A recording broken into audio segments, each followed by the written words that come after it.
Hey guys, back again with another video, a review on Star Ocean 5, or otherwise known as Star Ocean Integrity and Faithlessness, developed by Tri-Ace, published by Square Enix. And you know, I didn't expect to get another Star Ocean game. Star Ocean 4, the Star Ocean series, where should I start with this? I wouldn't say I'm a fan of the series, but the games that I have played, I've actually really enjoyed. The only one I haven't played is the second one, which of course is actually considered to be the best one in the series, go figure. But Star Ocean 1, 3, and 4, I really enjoyed. Star Ocean 1 was like decent, but Star Ocean 3 and 4 were more flawed. But at the same time, like Star Ocean 4 has one of my favorite battle systems in an RPG. Like I loved the battle system in that game.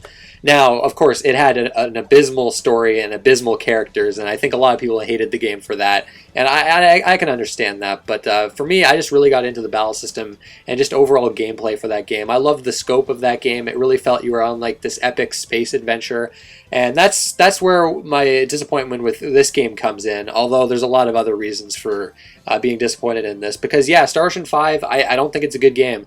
The reviews weren't terribly kind. It got a lot of like 5s and 6s, and unfortunately, I have to be right with them on this. Like, if I was to give this a score, like it's like a 5 out of 10 for me.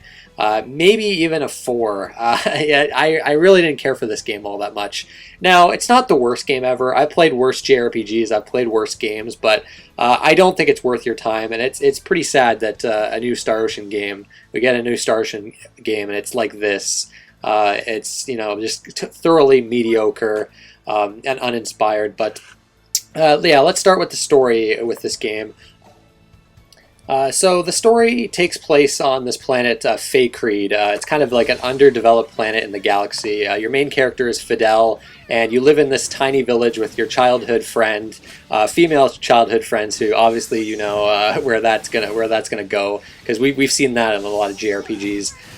Basically, you end up finding like this mysterious girl named Aurelia, and she's got amnesia, and you're kind of trying to figure out why she has like these mysterious powers. And basically, you kind of come into conflict with this new race that you discover, and they want to capture this girl for nefarious purposes. So you kind of get into conflict with them, and it basically boils down to a kind of like save the world or save the galaxy type storyline, and it's pretty dry. It's fairly uninteresting. The characters, I think, for the most part, are pretty bland. The story in general is just really bland, and there's a lot of weird moments, and it's not presented very well either. Where this game, it's super low budget. This game, you can tell this game had no budget behind it, because there are barely any cutscenes. And basically the story sequences in this game play out with like these walking sections where you walk really slowly and your characters all talk to each other. And it's in real time, like you're not watching this through a cutscene. And these scenes are very boring, and they're very long, and they take forever to get through, and there's no way to skip them, and that causes some frustrations later. But it felt like a really cheap way to present the story. I really didn't care for it. Now, like with other Star Ocean games, you do eventually get into a space and you get like a spaceship, but the game only takes place on one planet. You're on this very small, drab, empty planet for the entirety of the game.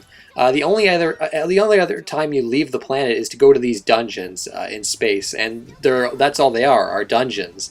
And the scope of this game is so far reduced compared to previous Star Oceans. It doesn't have the epic scope that previous games had, and that was a huge disappointment for me.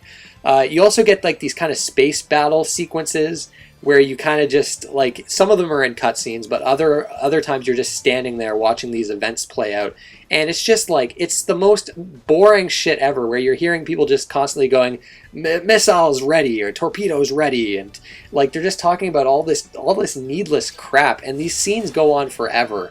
It's just, they felt like padding to me. Like, the story is fairly simplistic. There's not too many twists and turns. There's hardly any kind of revelations. They go for some emotional, they go for like an emotional impact at times, but it really doesn't work because I really didn't care about these characters at all. The only one I really liked was Emerson. He's kind of like this captain of the ship that you get later. He's kind of almost a comic relief character. So some of his dialogue I liked, and I just thought he was kind of like a charismatic character, where the rest of them were just like really dull. But at the same time, there aren't any annoying characters. The dialogue, for the most part, it's kind of like, it's really boring, but it's not like awkward or off-putting like a lot of the dialogue in, say, Star Ocean 4. The characters in this are nowhere near as bad as in Star Ocean 4, and the story is probably not as bad as in that game either, but it's fairly uninteresting. I don't think I ever liked it from like start to finish. I was mainly playing this game to finish it. I kind of felt like I needed to finish it, and then the gameplay is okay, which I guess we'll get into that now. Now, I've got like a list here of like cons for this game, because there is a lot of shit with this game that pissed me off. It's a very flawed game as far as gameplay goes, and I mentioned before the planet, the game taking place on one planet, and it's a very small planet. There's not that great of a variety in environments. There's the snow area, there's the desert area, there's the field areas, and that's basically it.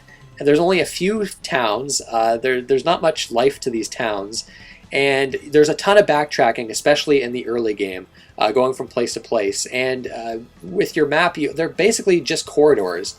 You've got like corridors connecting the different towns, and then a few open areas. But these areas take forever to get through, and you're just walking through empty, sparse areas with some enemies like thrown in there. And that kind of reminded me of like the newer Tales games. It felt lazy in that way. Like a lot of this game feels really lazy, but also a lot of it is obviously because the game has a low budget. But let's get into these flaws with the gameplay here. Okay. Save points. First off, this pissed me off. There are hardly any save points in this game. You can't save wherever you want. You have to go through these save points. Sometimes they're nice. Sometimes they'll give you some before like a boss fight. But at other times, there was one, for example, there was one area where I had to go through a bunch of these unskippable dialogue scenes that I mentioned earlier. Then you have to go through a fight with waves of enemies. Then another scene where you talk to people. Then after that, you go to an inn, and there's a save point right there. But it's deactivated. This game deactivates save points fairly regularly for no fucking reason at all. I don't understand it. It just pissed me off so much. So this save point was deactivated, and I leave the inn, and then a boss fight. They give you a boss fight right away, and this boss just spammed these explosion attacks, and I was dead almost instantly before I knew what was even coming. And I had to basically use like the rush attacks to take him down quickly. But it's so aggravating to lose at a boss battle and have to go through all these cutscenes and dialogue sequences, like unskippable cutscenes. Like man, I still can't believe those are in JRPGs today. And again, that's why this is one of those things where I hate that design decision with like the dialogue sequences where they're not actually cutscenes. Because some of the cutscenes in this game you can actually skip, but there's like hardly any of them. So yeah, very infrequent save points. There was plenty of times where I lost a good amount of progress because of this. So that really pissed me off. Bland characters and story, like I mentioned. The super low budget and the reduced scale of the game was pretty disappointing to me. Backtracking, like I mentioned, the game's super linear. There's hardly any optional content. There's barely a post-game. There's like an optional dungeon from what I saw. I think there's like a couple of them, a few optional bosses, but that's about it. And like I said before, it's just the one single planet. So yeah, fairly ugly, empty world. Like this game, we'll get to the visuals, but it's not a good-looking game. Actually, I don't think. Okay, fetch quests. So there's side quests in this game. The main quest is not very long. It took me 17 hours to get through this game without doing any side quests. So this is one of the shortest JRPGs I've ever played.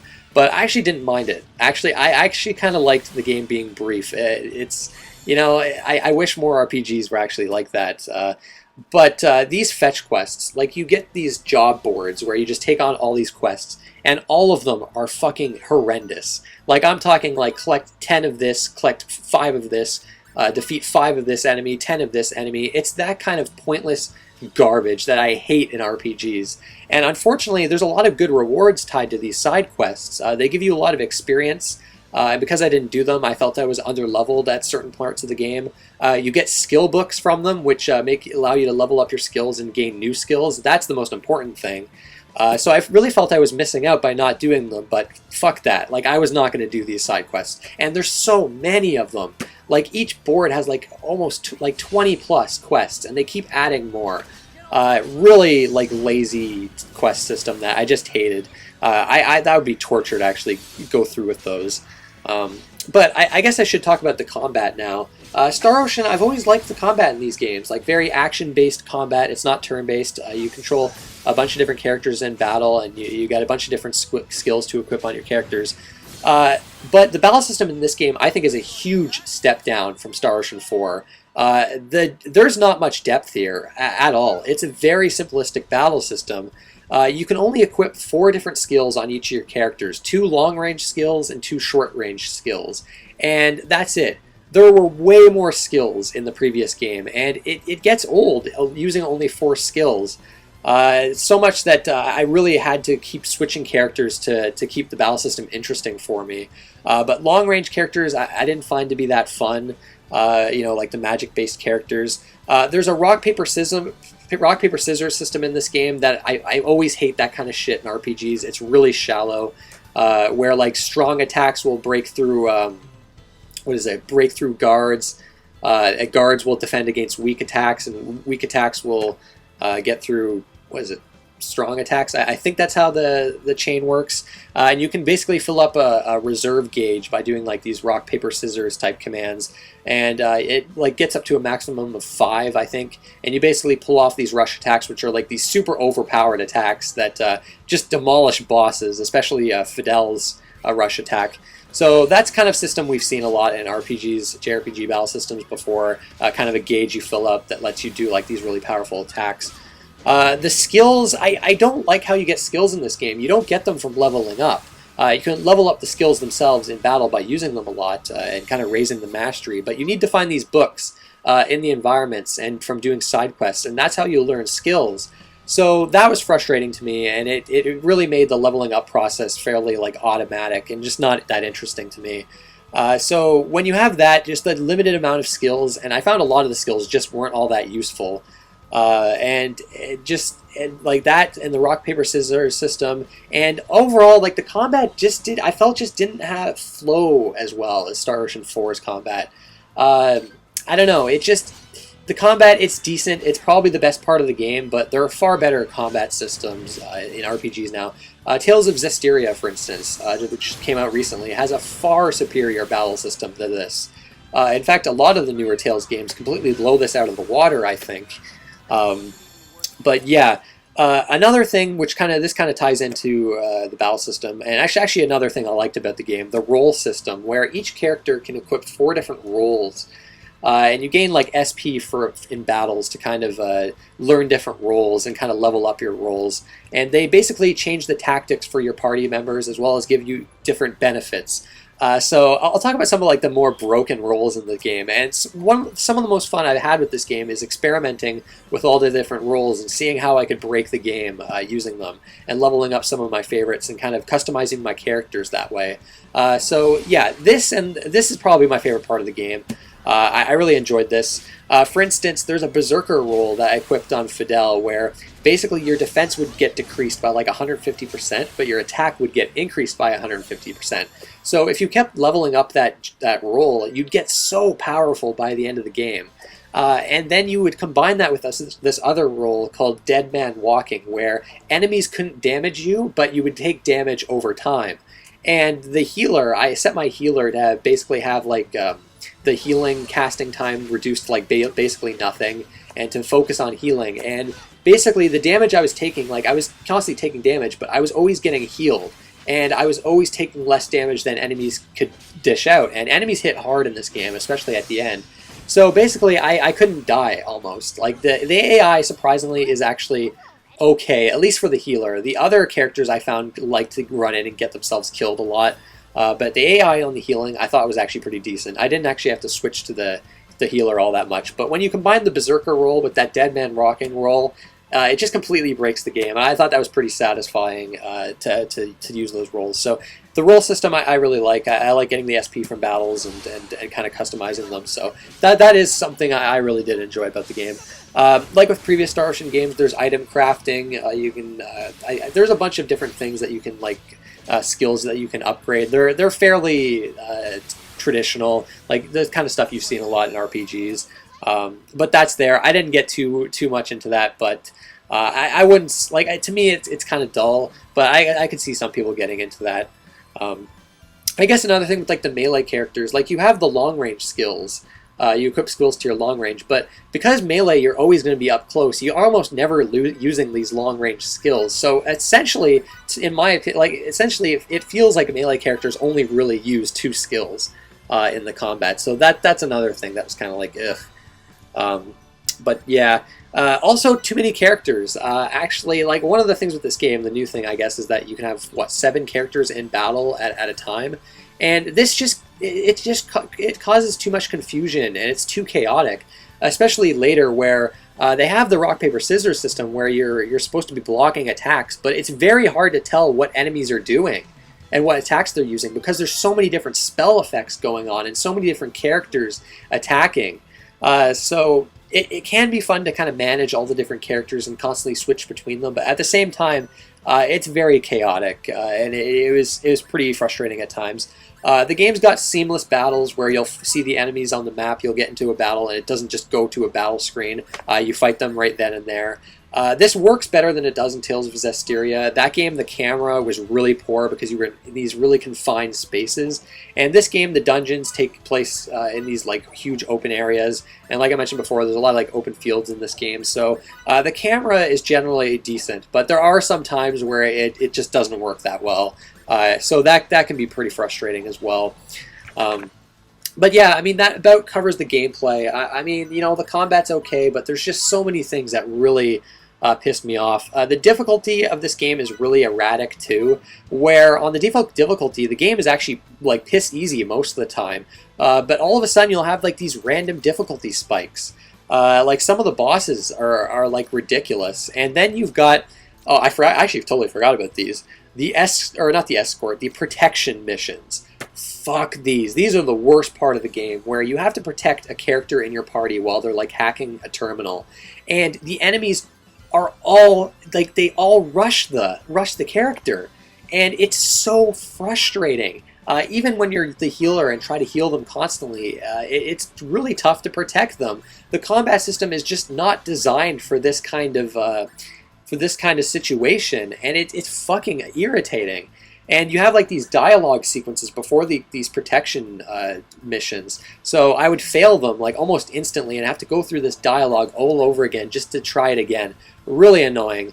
A tip for those that are playing this game and get to the sections, basically fill up your rush gauge and use your rush attack, and you'll be able to kill all the enemies before they can actually damage the NPC or character you have to protect.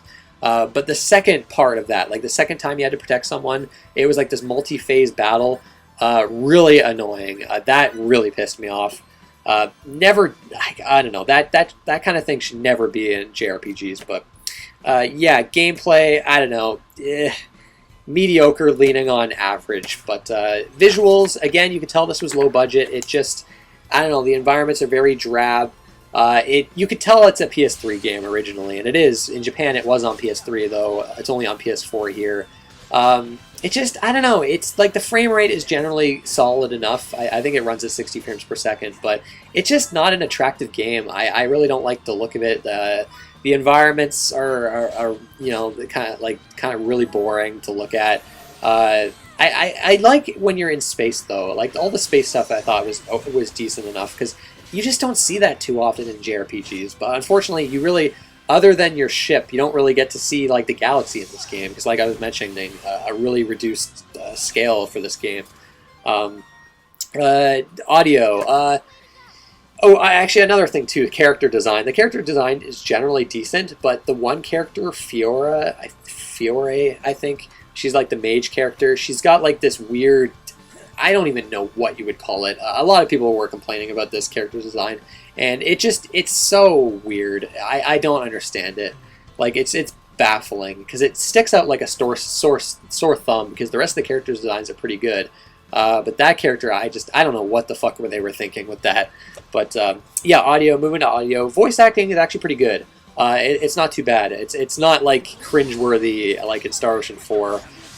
You know, I think the voice actors did a pretty good job. The music, on the other hand, is actually really good. Motoi Sakuraba soundtrack, known for the Tales games, though his Tales soundtracks are never all that good, but his Star Ocean soundtracks are usually really good. A lot of the songs in this I recognized from previous games, so a little bit lazy there, but the songs that are in this game that are new are really good. I really enjoyed them. The battle theme in particular, I thought was really kick-ass. And there's like some more like slower songs. There's more variety in like the instruments. It's definitely a step above like what you'd hear in a Tales game. So yeah, I enjoyed the soundtrack. It's definitely one of the better things about the game. But yeah, I think that's about it. I think I've about covered it. Yeah, kind of a disappointment. I don't know. I guess rest in peace, Star Ocean. I mean, it seems like a lot of people just did not care for this. So I don't know if we're going to see another one. And I have to say, like, I almost, like, a part of me thinks that, like, you know, if you didn't have a proper budget to make, like, a full-fledged Star Ocean game, like, really, why bother in the first place? I don't know. So, yeah, I don't know. I can't recommend it. Even for, like, diehard JRPG fans, I really struggle to recommend this game, especially at full price. Now, down the line, if it's like $15 or whatever, then maybe, but even then, I think you have far better options right now for JRPGs. Tokyo Mirage Sessions just came out. I played that before this, and it's laughable how much better that game is compared to this. We have I Am Setsuna coming out soon as well, and from what I've seen of that game, it looks a lot better. Actually, at the time of recording this review, the reviews are out for that game, and it's apparently quite good. So, yeah. There's a lot of JRPGs out right now, and yeah, I think you can do far better than Star Ocean 5. Unfortunately, I hate to say it, but it didn't impress me. It was a thoroughly mediocre experience from start to finish. Mercifully short, though, I guess you could say. But yeah, that's it, guys. Thanks for watching, and I'll talk to you next, or see you next time.